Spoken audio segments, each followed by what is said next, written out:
The year is 1997. PC gaming was rapidly evolving and game developers were pushing the boundaries of what was possible in terms of graphics, gameplay, and storytelling. It was a time of innovation and experimentation, with many classic games being released that would go on to define the industry for years to come. From first-person shooters like Quake 2 and Duke Nukem 3D, to strategy games like Age of Empires and Total Annihilation, to role-playing games like Fallout and Diablo. But what if I told you a point-and-click game about kids playing baseball would also be released this year and still be relevant 25 years later? In this video, we're going to be looking at the brilliance of backyard baseball and why it's still thriving all these years later. As a kid growing up in the 90s, I was introduced to a computer at a young age. These things look nothing like they do today. They weighed a metric ton and sounded like a jet engine when you turned it on. They had some built-in games that I would always play, like Pinball, Minesweeper, and whatever the hell Free Cell was. But as a young gamer, I knew I wanted more. I wanted an immersive experience, something that would appeal to me as a kid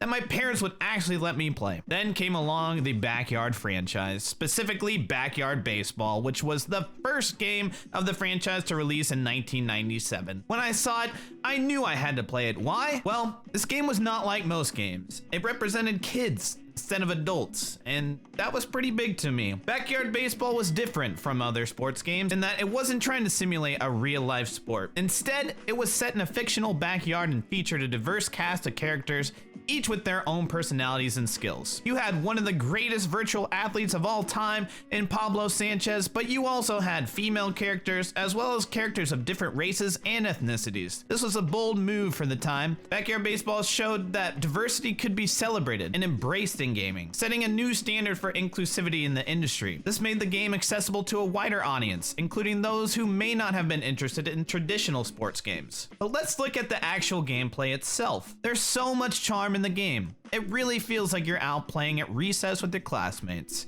You played pickup style games and picked players that were sitting on a set of bleachers just how you would in your schoolyard at recess. You had the obvious number one pick, everyone in between, and your little brother you hoped that would never find his way on your team. You even had the dynamic duo of announcers Sunny Day and Vinny the Gooch, which I'm not really sure why he's called the Gooch. However, the style of play was Little League to say the least. None of the players were specifically that good, and you dealt with a lot of errors and errant throws and quirky things like that. The fields that you played on went from a traditional baseball field like the iconic Steel Stadium, but there were also non-traditional parks you could play in, like the Cement Gardens, which represented a parking lot with a pizza box at home plate. All these fields hold a special place in my heart, and even after all these years, you can see them being created in modes like the Stadium Creator in MLB The Show. Even though the game was elementary in the skill of most of the in-game characters, there was also an immense amount of strategy. When you were hitting, you could choose whether you wanted to hit for power, a line drive, a grounder, or even bunt. For pitching, you had 4 different pitch styles. The fastball and the changeup were represented by the heat and the slow ball pitch, but you also had the left hook and the right hook, which more represented a slider or a screwball, depending on which pitch you selected.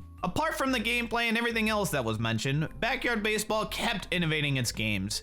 The franchise didn't just have random players. Throughout the years, they added actual MLB players in the game. They were also represented as kids and featured some of the most iconic players of all time. Some of these legends included Barry Bonds, Ken Griffey Jr., Frank Thomas, Nomar Garcia-Parra, Alex Rodriguez, Mike Piazza, Chipper Jones, Randy Johnson, Sammy Sosa, Derek Jeter, Ichiro, just to name a few. Each one of them had a dialogue of themselves, which would range from what type of player they were, to their family's history in baseball, and other factoids that you'd learn about the player. This further helped grow the game of baseball and was a fun introduction to many of these players to kids that may not know a lot about baseball or the MLB. As we got into the later years, Backyard Baseball transformed its gameplay and characters from 2D to 3D. And the game started to try and fit in with other major sports releases at the time and got closer to actual simulated baseball. This split the fan base of the game, as the players that grew up with games like Backyard Baseball 2001 didn't like the change, and it lost a bit of its charm. Still, I remember playing these games, and while I didn't enjoy them as much as the originals, they still were decent overall games and deserve to be mentioned in this video. As the Backyard Baseball games kept innovating, they lost more and more of the fan base until ultimately the last Backyard Baseball Backyard Sports Sandlot Sluggers was released in 2010. There's also mention of an iOS game mentioned in 2015 called Backyard Sports Baseball 2015, but ultimately was the last we saw of this franchise. The company Humongous Entertainment that created these games was sold to Atari in 2009 and went bankrupt in 2013. So you're probably wondering at this point, how is the game still relevant after mentioning all this information? Well, because us 90s kids just seem to always come back to nostalgia. A group of dedicated backyard baseball enthusiasts were able to mod the original Backyard Baseball to be able to play online. I had stumbled upon a Discord server that was mentioned to me, and lo and behold, there was a whole dedicated community to playing this game. I was able to reach out to one of the moderators of this community. His name is Jibbo Dehibbo. He went on to tell me that this all started on Reddit, where there was interest in creating a versus mode in the game. It started to gain momentum, and as more players came together, they were able to discover features including custom players, custom schedules, and even uncovering the hidden stats that make up all these players. The moderators also improved the game's hitting, created an online versus mode, and even went as far as to create a league that has already had 10 seasons. The most recent update from this community is that they're teaming up with Scum VM, a popular hardware that plays old games, to make other backyard sports able to be played online, such as Backyard Football 2002. I wanted to give a shout out to Little Toon Cat, Jim Jibbo Dehibbo, Westerkamp, and Sam Question Monkey Kupfer for their contributions to this project. If you would like to know more about these Discord servers or how you can play in one of these leagues, I will leave the descriptions of the Discords below. So there you have it. 25 years later, and this quirky baseball game is still thriving. If you'd like to check out another video like this, watch my video on Barry Bonds, where his Backyard Baseball appearance is also mentioned in this video.